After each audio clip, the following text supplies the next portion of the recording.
And that's it, we're live. And yet another week. And let me, first of all, say hello to Bill, because we've missed you for a couple of weeks, Bill. Well, thank you. It's good to be here. I think Doc's got guests. A little look of death to the side. Actually, they're urchins. One of whom just ran past the little 2-year-old ran past my chair at a full tilt. He saw the beautiful blue shiny light surrounding the power button on my desktop and ran over and punched it right in the middle of a phone conversation. Nice. And his whole life passed before my eyes.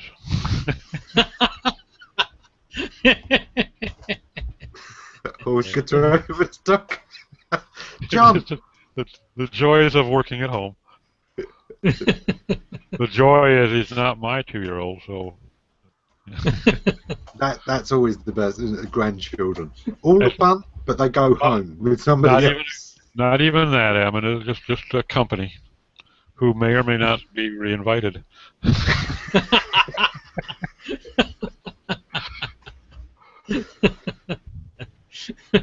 I have this bare spot on my wall next to my desk here where a stuffed 2-year-old would look really good on the proper backing plate, you know. Yeah. I just problem is just finding a taxidermist that doesn't limit himself too much, you know.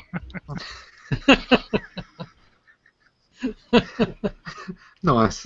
Terry, you're joining us again for your second ever Bogus Hangout. How are you doing this week?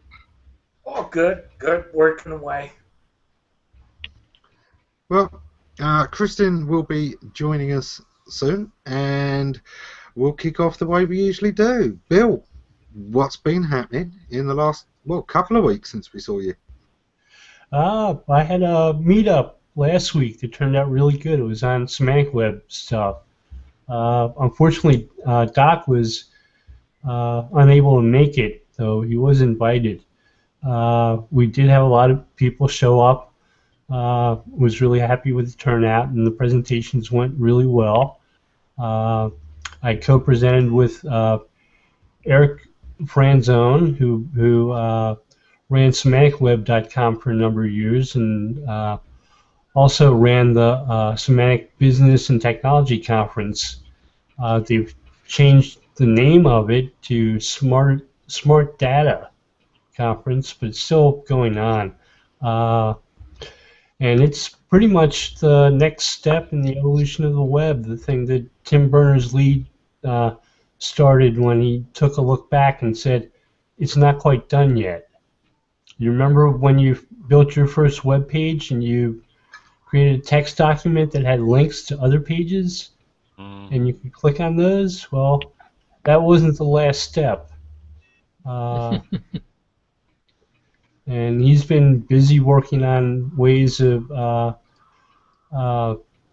make data more transferable more easily across the web, which may be the next step. And that's partially why we're seeing all the unique search results that we've been seeing lately, because people are putting extra content on their pages in sources like schema, from schema.org, that influences how those search results look and adds the little ratings and numbers of reviews and aggregated ratings, and shows events in unique ways and stuff like that. I did a blog post last week talking about SEO terms and direct answers at Google, and showed some examples, and some of them were really sort of questionable. Like, you ask Google, what is keyword density? And it tells you that's a way to help get your pages rank higher in search results. Does it tell you 6.43% is the ideal keyword density? It didn't give an ideal, but it was pushing forth the agenda of whoever wrote the original content. and Google hadn't fixed that. There's a big kerfuffle, if that's the right word, about Google. Some Google researchers coming out with a paper that they called knowledge-based trust, where they said we're going to get rid of links and link analysis and try to use sources that are more correct. Because we covered that one a couple of times on the Hangout, but as we say, there's so much people search for that is not knowledge-based, and of course knowledge changes, and if you're only looking up in certain trusted sources, what do you do when it changes? My example was, the day that they decided, right, Pluto is no longer a planet, it's a planetoid. Oh, throw that out, because that's not a fact, it's a planet. Yeah, then you degrade the validity of that site? Yeah. And the best source isn't always the one that has most links pointed to it, nor is it always the one that gets clicked the most in search results. So we're sort of crowdsourcing wisdom by running Google like that. The trouble with crowdsourcing wisdom is that wisdom is very rare and isn't often present in crowds. It takes one wise person to come up with something, and the crowd usually boos and jeers until he turns out to be right, whether he be Archimedes or Socrates or... there's a lot of wise men being killed by crowds. Crowds are very good at holding pitchforks to wise men. Yeah. And they show up in like the Frankenstein movies with yeah. Exactly that. Yeah.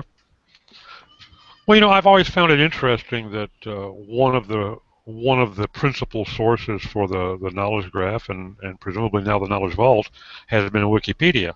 Yeah. And there's a lot of good information on Wikipedia, no doubt about it. And I would even venture a guess that the vast majority of it is valid information. But it is still crowdsourced information.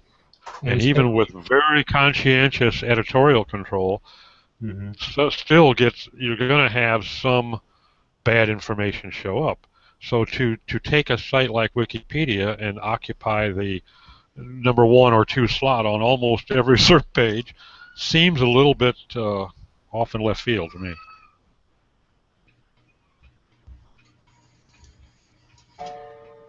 Yeah, it's one of those things.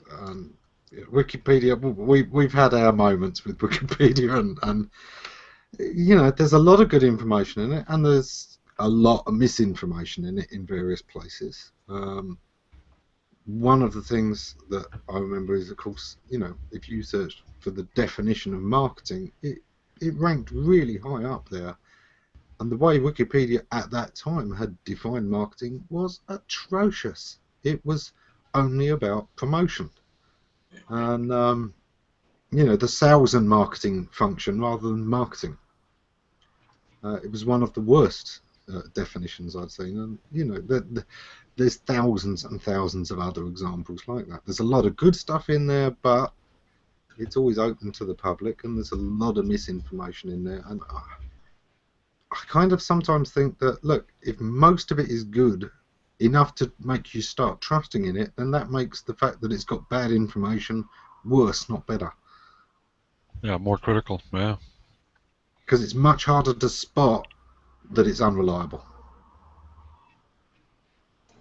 It's really not like any different than reading anything in social media, right? I mean, we still have to use our senses and our good brains to figure out, what's wrong from right. I have a personal bias against it just because, like universities always teach you can't use it in your work. I don't like to look at Wikipedia very often. Yeah. There was a lovely piece at the start of the 3rd season of The Newsroom, one of my favourite TV shows, where it's talking about the Boston Marathon and how it exploded on Twitter and how they've identified the 2 bombers, and they've completely got it wrong, but it's gone, viral on Twitter that They're looking for these two people. In a country where it's legal to carry guns, you know, this is not a good thing, and you really do have to be careful. I think most of the time, you've got to start saying to yourself, look, the wisdom of the crowd is very, very limited. You know, crowds tend to be the last to adapt. We have a thing called mob mentality, and it doesn't speak about wisdom. Yep. After all, we see this in SEO all the time. You know, John Mueller will put out a small announcement, and somebody will go taking this wildly off course and out of context, and then it will permeate through the blogosphere with each person making it more sensational as it goes along, until, yeah, Google's just done away with links. Now it's all about facts, you know. John said something about link building. Yeah. That you wouldn't pursue promoting the website primarily through link building, and that would be his first step. And a lot of people took that as saying link building is dead. Yeah, there's never a shortage of people willing to, if they can't find a bandwagon to jump on, they'll hijack one. That kind of reminds me way back in my college days. I took it was a sociology class, and the professor had about 10 people get up and sit on a chair in front of the class, and he handed the first person a little note card with about 2 sentences on it. And you probably have all heard about this. And he said, okay, now you read that, and you pass that on down the line, you know, whispered in the next person next to, and the last person was supposed to write down, you know, the end result. And it was amazing. And he did it like 3 or 4 times, and these people were consciously trying to be accurate. And the end of that chain of 10 people was no relationship to the original 2 sentences. It was, and of course the example is that the minute we pass it on, we enhance it, we embellish it, and by the time it gets passed down 10 people, it just doesn't look the same. It doesn't mean the same thing. It's just incredible. So Carnegie's management course has that exercise in it, and we did it, but yeah, it just blows your mind. I mean, there's no resemblance whatsoever. I mean, you could understand a number getting wrong, or perhaps just the inflection or the urgency or something, but I mean, the topic would just be 180 off. Unreal. That's right. Exactly. It is. It's very sobering when you see that, and remind yourself of it, that the things you hear, just unless you go back to the source, you just can't trust it. We should try it right now, like during this hangout. Well, Like just send a private message from one person to the next, but no copy pasting. One of the groups that Kristin and I are both in is the Code Breakers, and there we talk about memetics and what makes things stick. You know, why something really does transmit and how well it transmits. And of course, one of the core things there is that a simple fiction will always outpower a complicated truth.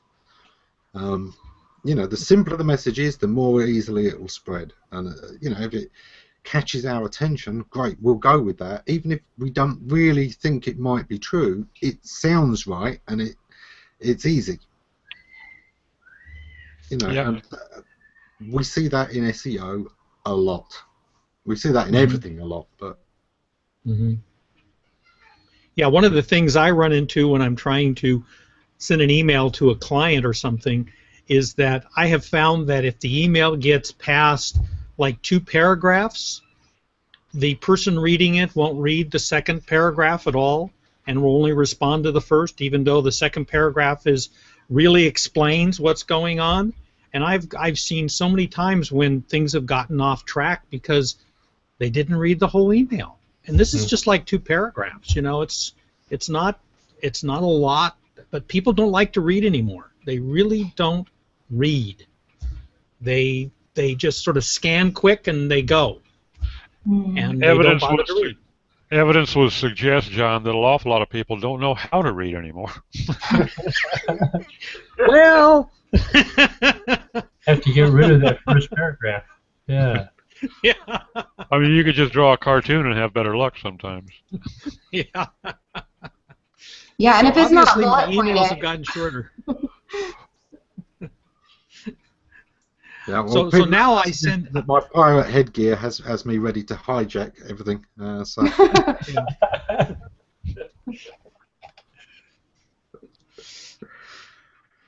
so Terry, what have you been up to in the last week or so? Not much, just working. Any particular projects? Yeah, just building a website. No big deal. Putting some schema and stuff in it. Responsive? Yeah, well, doesn't talk back, but yeah, it's responsive.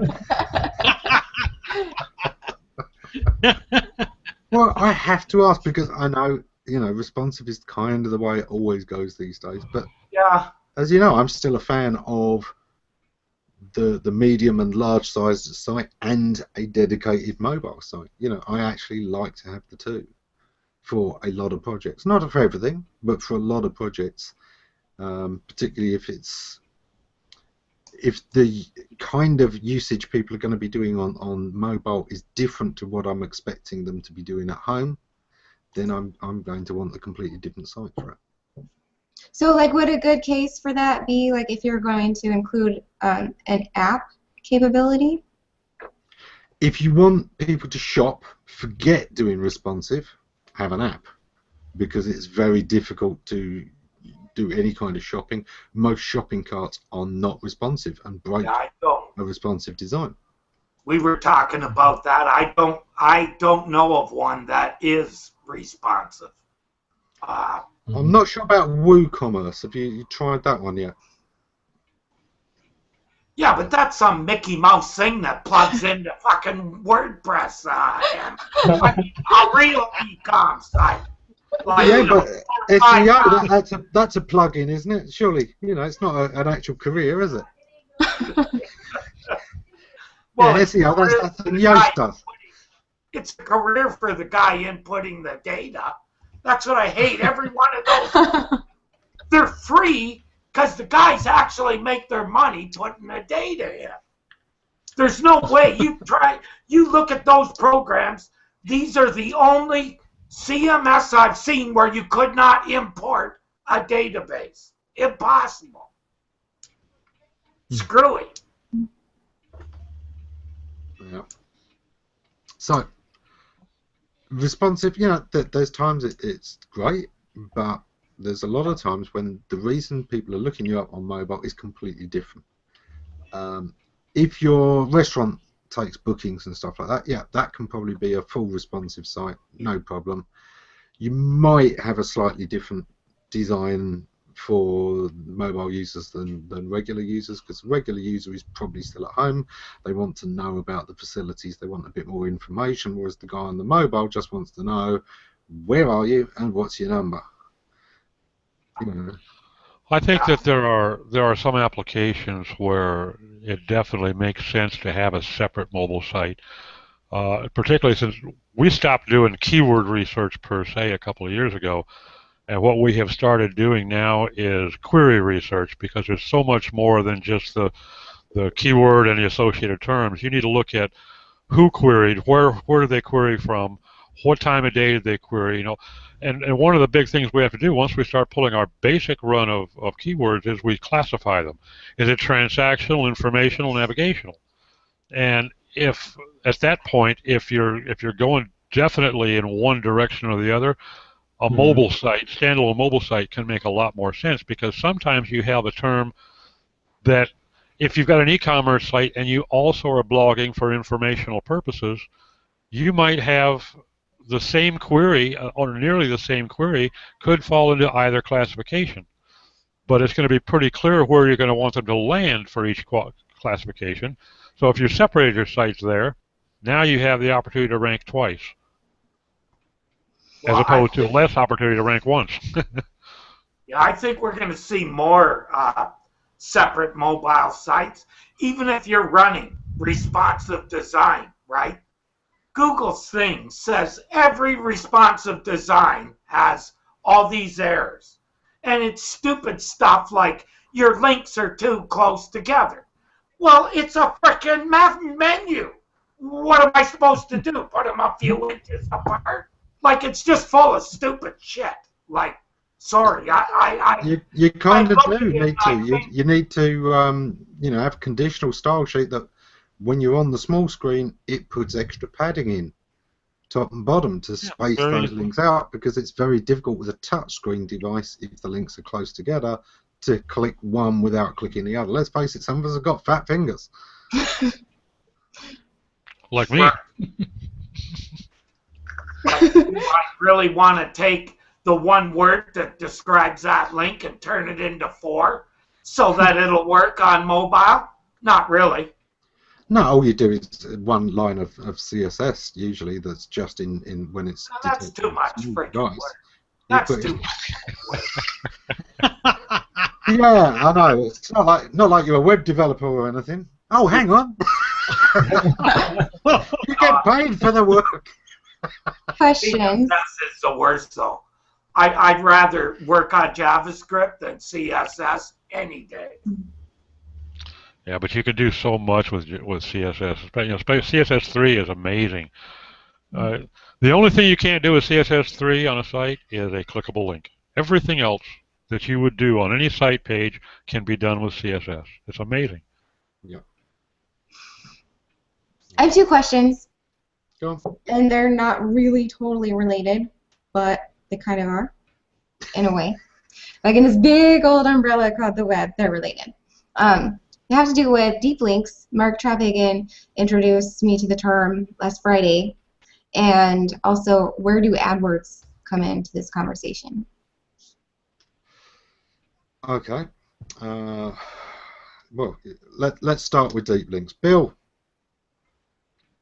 I'm Yes. sure you've got some interesting background on deep links, but I know I first heard the term way back in the Alta Vista days. I don't know what context Mark used that term in. Okay, I'll explain. He was talking about deep links in the way that when you run a search query, you can find information within an app if you have it installed on your mobile device. That you can. Yeah, that's new. Yeah. Yeah, Okay. they just started doing that, though. So Deep Google links has themselves- come up with a way to make it possible for you to use an app and make a reservation at a restaurant, and then find a link to a car riding service like Uber in a link from that app, which is the next step for a lot of people who might want to go out somewhere. So the idea is being able to combine and cross over links from that in a way like that. Yeah, I can add to this too. I'm responding to the chat. Okay, so yeah, Google does have a page. They do have a section of their site, number of help pages that talk about deep links and how you would set them up on your site. And to a degree, some of them use schema markup to make it easier to implement. I'm not a web developer like Terry is, though, so. Neither's Terry. You've got John as well there. Mm-hmm. It definitely looks like people are moving away from web pages and towards building apps that can help you get to places you might want to be next. Can I add to this yet? Or? Yeah, of course. Yes, please. You just All right, jump in. guys. So deep links are very important, and I've been in paid marketing for long enough to know that changes the world of paid marketing, because it's one of the most affordable auctions to get into when you're on AdMob, as opposed to AdSense, which is traditional display marketing. It's only been, what, 3 months since deep links have been launched in AdWords. And for app marketers, a lot of, well, definitely all app marketers know that 95% of apps in the app stores are not even downloaded. And when they are downloaded, they're pretty much deleted within the first 30 days. There's only a small percentage of apps that do really well. And it's the launch of deep links on both organic listings for Android searches, so that's on google.com or wherever, and the marketers who for the first time have been able to remarket to people downloading their apps. It's even more important when people understand the concept of what remarketing is, which is generally cookie based. You cannot allocate cookies to software.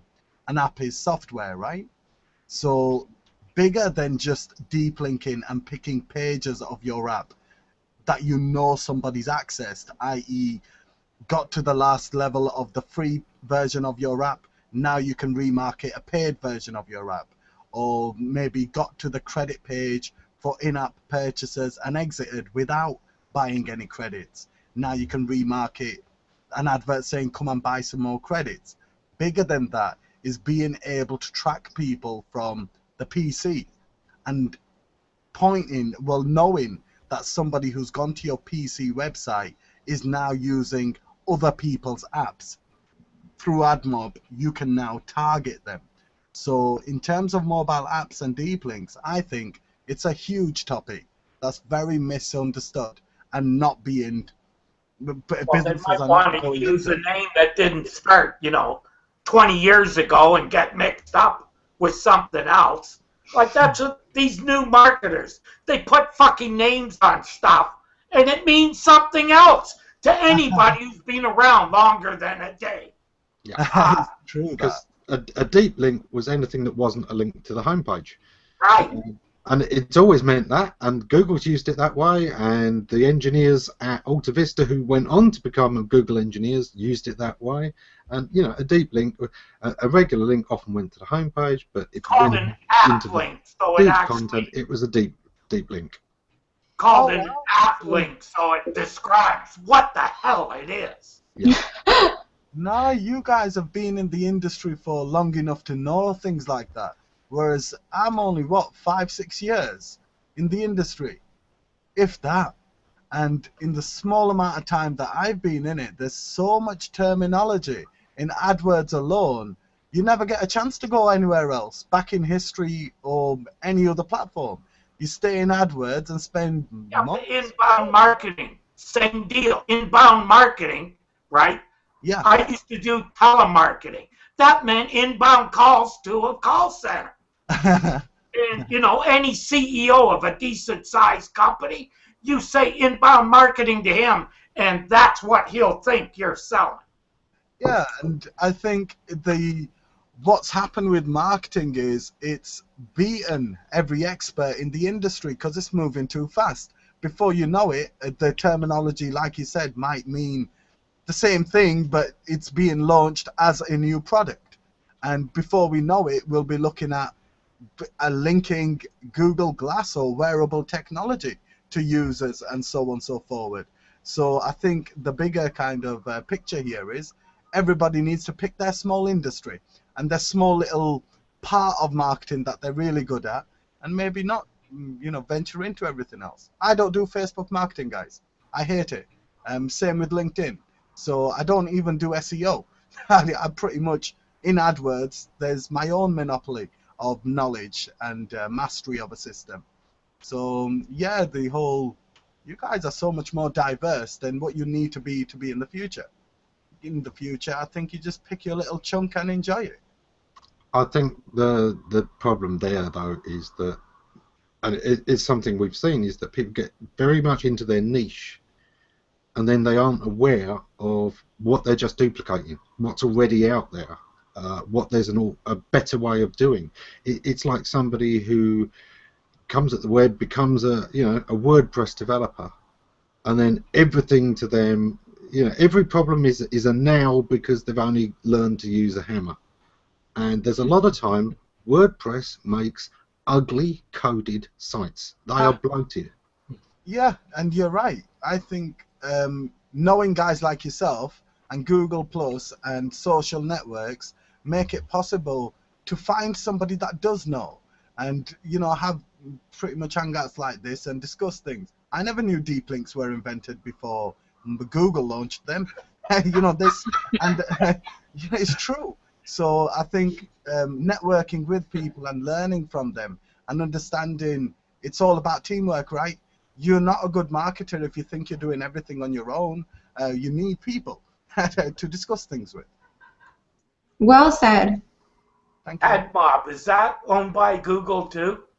Yeah, but they were on their knees trying to buy another mobile company in India about a week or two ago, and AdMob is not the leading.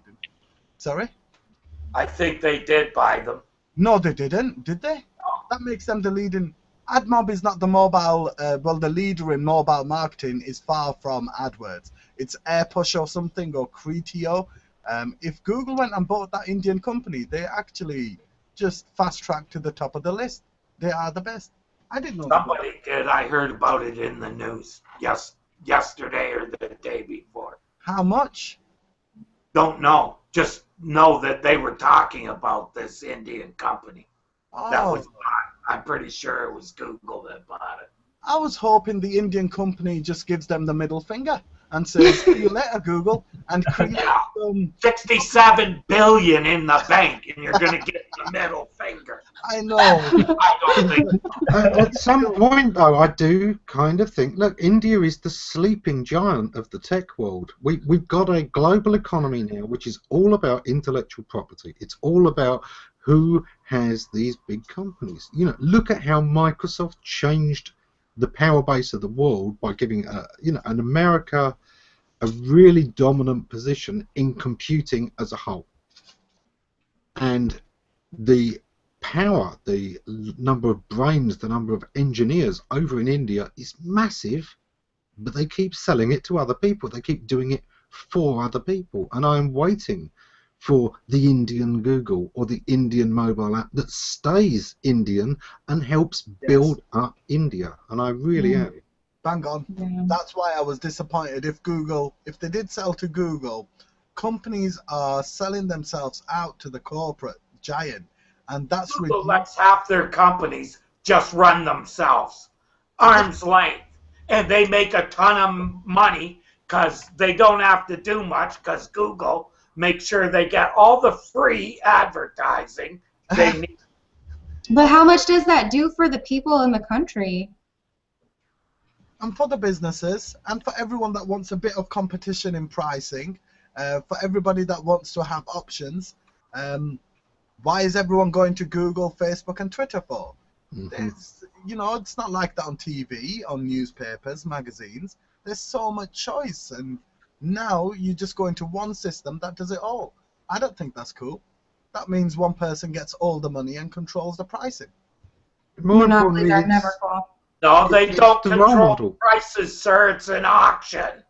The people control the prices. It's an It's an auction auction. owned by a single person, a single formula. Bing has got their own auction. Well, I've done multiple sites. I've done campaigns on multiple. Sorry, I'd rather just log into one thing and do it all. I don't need to go to 5 different sites to manage it all. No thanks. You're right. It's They can own it all. I don't care because they do it so much better than everyone else. There's a bigger market for people looking for consolidated solutions than anything else. So consolidating a whole load of marketing channels is fair. However, if one person is in control of all of those kinds of prices and the auction model and is only offering an auction model, and you've been using AdWords, are you not offended by the amount it costs to get some sectors onto AdWords? In hosting world for Britain, you're looking at what? People, Google does not set the prices. It's an auction. Google creates the formula for the prices. Google can fix the prices anytime it likes. Yeah, they can judge what they want about your website. One day they'll give you a quality score of one thing for something, another it's quality score, right? Quality score, which means I can actually improve and make my ads less money by improving my quality score. You think a quality score report? I've done it lots of times. I'm saving lots of money. I'm not disagreeing with you. It's a lot more work. Where is the fairness? If you understood, which I'm sure you do, standard deviation, then how in the world is that single quality score a fair representation of your quality across devices, time of day, expected CTR performance on display URL? It's one number reflecting a whole variety of metrics. Therefore, is always manipulated. How the quality score that Google gives shouldn't be the only thing that people have got to increase performance. They should have a diverse range of networks that they can go to get a similar result, but with different kind of dictators here. Why is Google picking how high quality your site is when there could be different ways of charging people? What about CPM? There's no better way than that way that I've seen. To me, I was always able to make it work for me. Why? Okay. Because I actually know marketing, not just SEO, which is the problem with most of the SEOs out there and most of the people in internet marketing. They don't really understand marketing. You're right. The thing for me isn't about the pricing of any of this. It's simply that so many of our homegrown companies are being sold off. I mean, England has a few companies left that we can look at and be proud of. You know, in cell phones, we've got ARM. You know, so most of the architecture in mobile phones actually, you know, comes from here. But I do think, well, India's got this fantastic resource of developers. You know, they are churning them out of their universities. They're some of the best programmers in the world. But what role models do they have? Everything seems to be owned abroad. They are looking to work for Microsoft or Google or Apple. Or where's the thing that tells the young Indian kid that they can build things themselves, that they can make India great? And that's what I think a company needs to turn down the money to build up its pride in its national resources, which in India's case is its people. Thank you. Amen. I think, Eamon, that you'll find that before too much longer goes by, I think we're probably going to see some of those major efforts coming out of India. Yeah. As Indian companies. I think there's already a number of very large marketing pushes going on to do just exactly that, and they're probably very wisely keeping it on the down low. One day we're not going to hear that the sleeping giant exists. We're going to find out that he's been around for several months, is already awake. Yep, stealing all our content and putting it on their frickin' sites, thinking it's theirs. The thing that gets me is that, I mean, the countries with the most developed mobile economies are, of course, China, Asia generally, Japan, Korea. So I'm really looking to see what they're doing with their mobile stuff, because I mean, you know, in those countries the desktop is almost dead. You know, the mobile is ubiquitous completely, and that's where you really want to look at stuff coming out, because it's working in that economy. I don't know if we're headed the same way. I mean, we still have a strong presence for the desktops. A lot of people still prefer tablets to mobiles. We like a bigger screen. but it'll be interesting to see which way it goes. And I think some of that will come down to pricing. And of course, the big thing that we're all waiting for, it's been done. We just don't know when the mobile phone companies want to let it go. But what we've got coming up is mobile phones that can instantly put the picture across to the big screen. We will start seeing adapters that you can plug in so that any TV screen at all can display your mobile phone screen. And at that point, you've got the portable and big screen device all in one. Well, I think the streaming companies, Ammon, within the next 3 years are going to disrupt the cable industry to no end. Yeah. Like, Let's hope. you know what? And there's a lot of people who'll be glad to cut the frickin' thing off because, you know, they overcharge for everything. That's been, you know, the original telephone company here was called Bell Telephone. I refuse. They call me up once a month. I told them, listen, if you were giving this away, I would not take it because it's Bell Telephone. I think the same thing could happen to cable companies. The place I first saw this effect was, of course, the console games industry, because you remember for a long time PlayStation was coming up with the PS4, but Microsoft weren't so sure if they were going to play along. PS4 were being cagey. We had said they were pulling out. You know, Nintendo wasn't going to do it anymore, and a lot of other companies were sort of saying, no, consoles are dead. And one of the reasons that they were saying that consoles are dead is that they were expecting the research that had been done in Japan to be coming onto the market, which is mobile phones that were graphics capable of displaying to a big screen. At which point, who wants a console?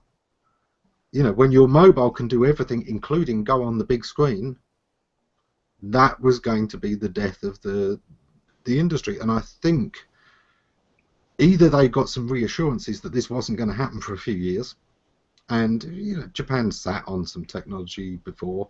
You know, the DVD writers were in the warehouses for years before they were put onto the market. The Blu-ray writers were, again, you know, in warehouses for 2 years before they hit the market. They want to make sure everyone's bought the device before they go bringing out the next one and killing it off. But yeah, I mean, the next generation or the generation after of mobile devices are going to be an Xbox in your pocket. The living room is basically going to end up like Live Connect by Microsoft. Their console basically will stream Netflix. That's what it will basically do. Is I'll bet you'll be able to get all the things you can get through your cable broadcaster through the living room console. Yeah. And you know, Microsoft's kind of, everyone's laughing at them thinking they're done, but they're just starting because they own the living room. Yes, Google's certainly been looking to go that way, and the biggest disappointment for me with Google has been Google Play and how little they've really done with it. They were making some noises and they were looking to invest in some games, but I mean, Google Play should have been Google's real effort at this coming market when the mobile devices are the ubiquitous device. The gaming market moves towards mobile. You've got your TVs and your DVDs and all I'm actually seeing is a very, very poor iTunes shop. Yeah, oh my gosh. When it's a big announcement that you can actually see your friends and what apps they're downloading, that's a big announcement. Yeah, they could do a lot more. Yeah. Well, Android, our apps on there, you can't find the frickin' thing. I couldn't even find it to link to it. To Play Store? Pardon me? To Play Store? Yeah, well, wherever they have their download, like iTunes. Play Store. Their search is awful. For a store that is sponsored by a search engine, they really ought to bring one of their search engineers in there to consult on the design of their search. Yeah, it's a disgrace. Oh boy. I mean, really. I'm so app happy. I just made it a big button on my Android screen, so I've never had a problem with it. It's certainly one of those things that it is one of those head-smacking things that Google do sometimes because they're so big and they've got so many different things going on, and it does sometimes seem like people get to do what they want to do rather than somebody saying, no, look, we need you to do this and to focus on this for a while, and this is a priority. Google has got its fingers in so many pies now. I think it's got more pies than fingers, and it's showing. I hope they buy PayPal. That's what I'm hoping. Oh God, no. I Why like not? PayPal the way it is. There's got to be an alternative to Apple Pay. I'd rather see PayPal go its own way, and I mean they divorced PayPal from eBay so that it could technically go a lot bigger, and I think that is one of the plays. Yeah, I'd like to see PayPal do it. Yeah. But big is now exactly what Google's going to... Look, as we discussed in the past, Ammon, in a while, you won't have to leave Google to buy anything. You'll buy it right on their website. One click or no click. That's the end game. That's why, all this answer stuff and everybody whining about it, I laugh. If you don't know that that's the end game, you're in the wrong business, because at some point you're going to wake up and you're going to be out of business because you weren't paying attention. Well, Terry, I think that's what is an interesting opinion amongst marketers. But if you look at 2014, you've got a whole load of retailers scratching their heads, wondering how they're going to pay their overheads offline. So what they're actually wanting now, even though people are buying online, is how do you now start driving business offline to pay for your staff and the office and the shop and so on and so forward. And increasingly over the last couple of months, I've definitely seen a whole load of Google releases with the call-only campaigns, the dynamic call tracking that's happening. They're soon going to link everything up with CRM systems so you can import all your offline conversions. So even though the future does look like everything's, buy online and so on and so forward, businesses are now wanting the opposite as well. And these are businesses that did extremely well online. Google even opened their own offline shop, I think. Ammon, you saw it. Did you see it? It's in Tottenham Court Road, yeah, the new shop. Yeah, so there is a driver for offline purchases as well as online, and I think it'd be wrong to just focus on online futures. Exactly. I don't want to order a virtual pizza. I want a real pizza. I want it to turn up at my door in a real box, Domino's got good deals online, though. But that's the thing. We've known for a long time that, a lot of conversions happen that people go to the website, they're checking the price, they see, okay, this is the best price. Oh, there's a store around the corner. They go get in their car, go around the corner and buy it. Why? Well, because it's a lot easier to return it if it's broken. Much easier to just buy it in real. Right. Isn't Best Buy telling people to look up the prices on Amazon and they'll beat the Amazon prices? Hey, now some of the stores, Bill, you contact the website and say, yeah, I'm coming to pick it up. It's sitting there waiting, ready to go. Give them your card, you're out. I've said that's what they should be doing for a long time, is have a place where you can shop online, just go down and go to a special place, no line, no nothing, just pick up your stuff and you're gone. It's funny, Amazon actually has drop-off locations like that now. Yeah. You make an order and you can click on a link and find the drop-off locations and determine where you want to pick it up from. Yeah. For groceries, that's an unreal model, actually. Is you go to the grocery store, you buy it all online, it's waiting for you, all packed and ready to go in the back. Boom. done. They can pick it all, have one guy who just picks it. Like they do the, how they fill the shelves. They have pickers. Yeah, it's something. Of course, this is the model that the UK actually beat the US on. Is we had the first online grocery stores because our network is smaller. Our country is that bit smaller. Everything is closer to a city. So Tesco were the first to be able to do online ordering of groceries, and it was delivered straight to you. And you can pick your day and your time to within a few hours. It's not limited to groceries. No. My niece had a baby shower a couple years ago, and she put a registry up on the Babies R Us website. And I went through, I selected a number of things I wanted to get for her. I clicked off the things I wanted, and I went to the store, and they printed me out a shopping list with the locations of all the things. And I was able to walk through the store, find the things, and bring them to a cash register, have them wrapped and paid for, and so on. It's like a nice online-offline experience. It worked really well. Yep.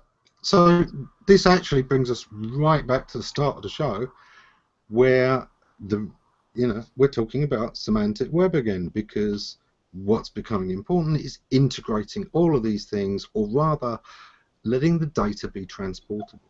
I've got a business that's mostly offline, but I want to know how my online efforts are integrating with it. I need the data from the online to come into my world, and that's ultimately what the semantic web is trying to do. It's trying to make the data edible to other machines, so that we can use data from other sources and mix and match it into our own apps, into our own uses, into our own dashboards, however we want to. That's how I got turned on to the data. Was in the dojo, there was a young lady who was in search, like she went to university, and you may know her, Bill, CJ. When she started telling me and explaining that this was machine readable, she said, just think everything machine readable.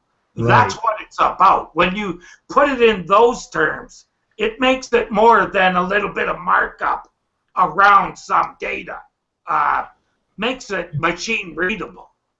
If you go to Tim Berners-Lee's notes at the W3C, he talks about what he did next after coming up with the World Wide Web and clickable links, and he started talking about all the data that was out there that people couldn't access. Yeah. And it should be written in a way that makes it easy for other machines to read it. Like me going to that baby store and trying to get that gift registry stuff.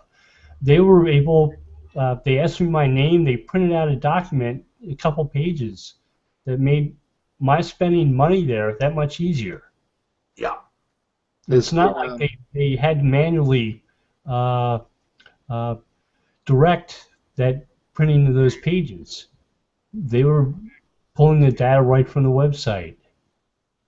There's been some interesting TED Talks about opening up data, and particularly some of the government bodies' data, and really getting that out there, and local government, and what can be done with that. There was talking about some of the things that private citizens have been able to do once this data is out there, such as spotting that certain parking spots were completely wrong, seeing that there are particular areas of the city that are very prone to crime, and why. And if people can see this, we can actually start improving society as well. It's not just even about business. Somebody researching that data, government data, found out that one spot had accounted for a lot more parking tickets than other spots. Yeah. And it's like there was a fire hose. That's it, the fire hydrant. What it was like getting... Yeah. And it was getting fined for being with a hydrant. Yeah, it wasn't marked very well, but people were parking there and getting tickets at an absurd rate. Mm-hmm. Yeah, so there are some great TED Talks out there generally on, freeing up this data and getting it out there. And it's one of those things, if you're talking about doing semantic markup just for SEO, you're missing the point. That's not what it's about. Google isn't going to do that much more to rank you better because you're using semantic markup. It can help with determining an entity. I have heard a few people saying that they are recognized as a brand better once they've semantically marked up the sections that kind of reinforce that identity, that they've given their business an entity form, and that Google is then able to recognize it. But aside from the, very small things like that, that's not what it's about. What it's about is the idea that somebody can include my data in their apps, and that other people can generate leads for me through being able to use my data. And that's called what? That's called what again? Deep linking? The old format of deep linking, yeah. But being able to be machine readable means, as people are starting to move just away from search engines, we've had comparison engines and we've had all kinds of other things. The ability to roll our own devices, to roll our own search engines, to roll our own comparison engines, to roll our own data generally, and to use it better, all depends on that data being exchangeable and semantic. How long have barcodes been around? A long time. 40 plus years? Yeah. So you've got all these products with ID numbers attached to them. But that technology isn't used as much on the web as it could be. Oh, it does use barcodes. All shopping channels use EAN numbers and GTINs. GTINs? Yeah. And that they use it to recognize the product. Well, on Google Shopping, you use it to recognize the product without having to select any keywords.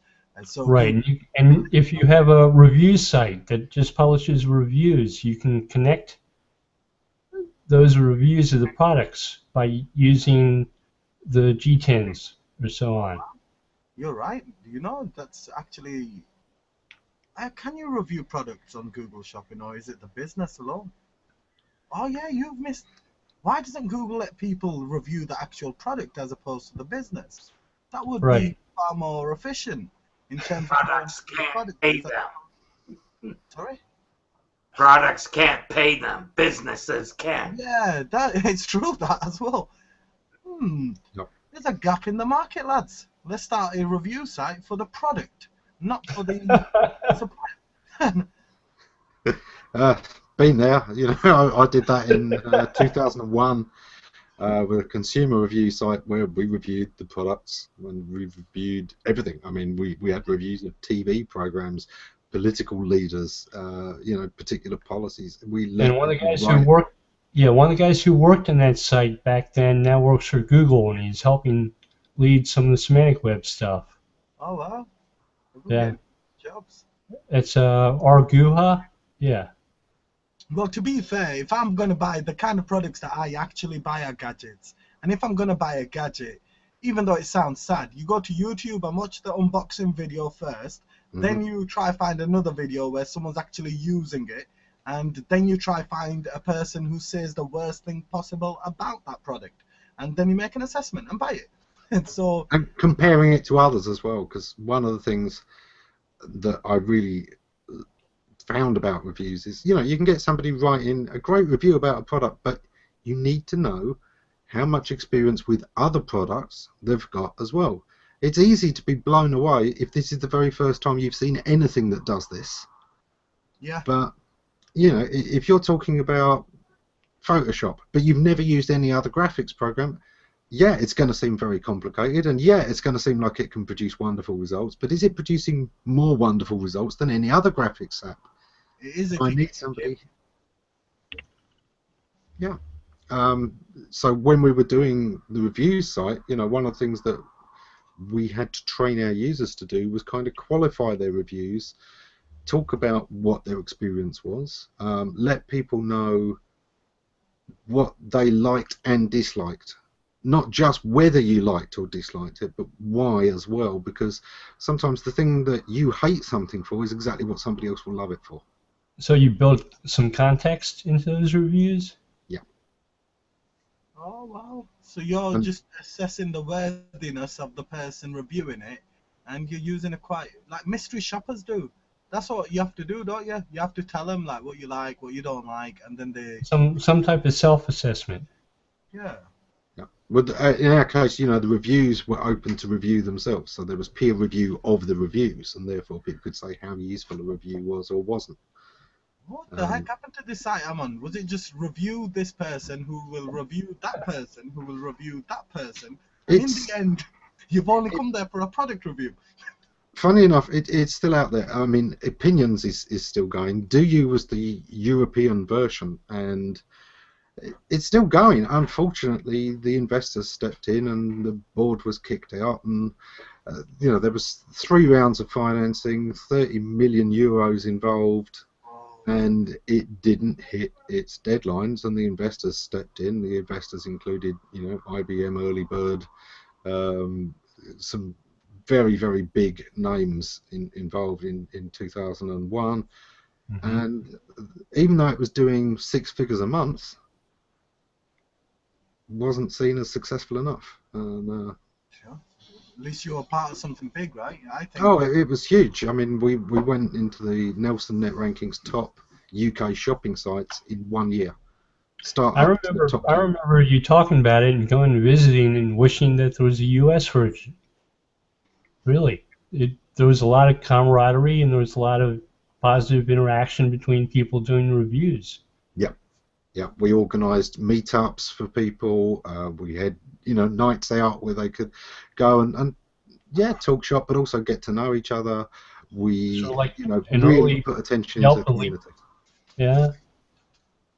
Because the quality of the reviews was everything, and I learned a lot about user-generated content from doing that, and so much of it is about teaching people what you want, what your expectations are.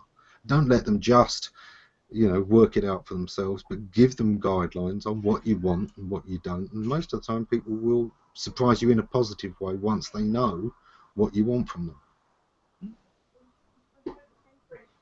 Is it home time, guys? Yeah, we are at the top of the hour. So, quick round of what we're up to next week. So, let's start off with Bill. I'm going to be marketing. Always a good hobby to have. You should try getting paid.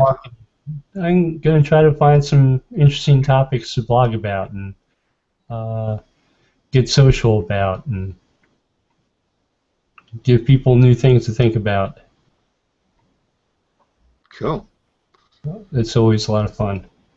John, what do you got coming up this week? You're muted.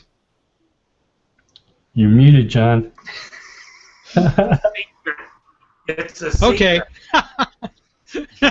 Yeah, I'm talking to myself again. Yeah.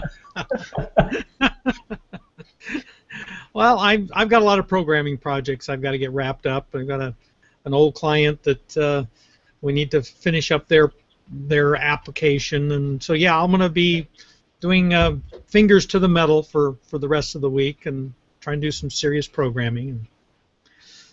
And then, of course, the farming. It's spring out there, and I've got to keep hustling on that. So, yeah, I'm going to be real busy. Is that your farm? All those avocados? Yeah. Well, no, yeah. If you saw the pictures there, that red plant is our cash crop. But then we also have a vegetable garden and fruit trees, and the apples are starting to form, and so you have to go through and thin out all the apple trees because you don't want all the apples to form. Otherwise, you end up with millions of tiny little apples and not so good quality. It's not your pick your own strawberry place, is it? And the loganberries, because I forget nothing.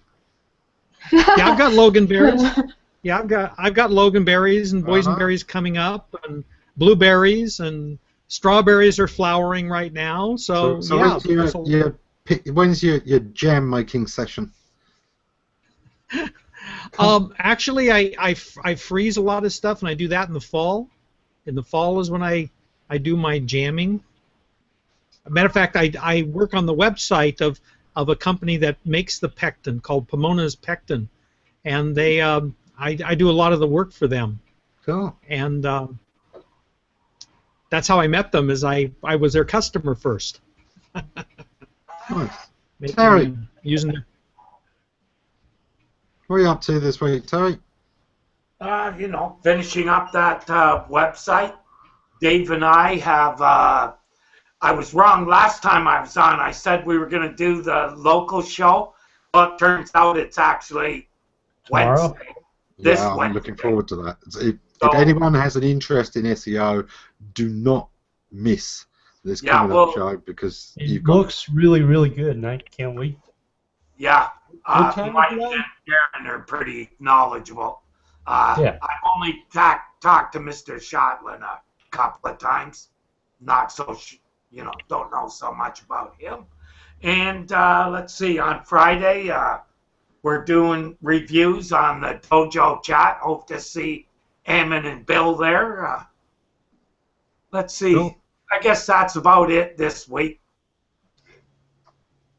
Kristin, you were the next one in. What have you got coming up this week?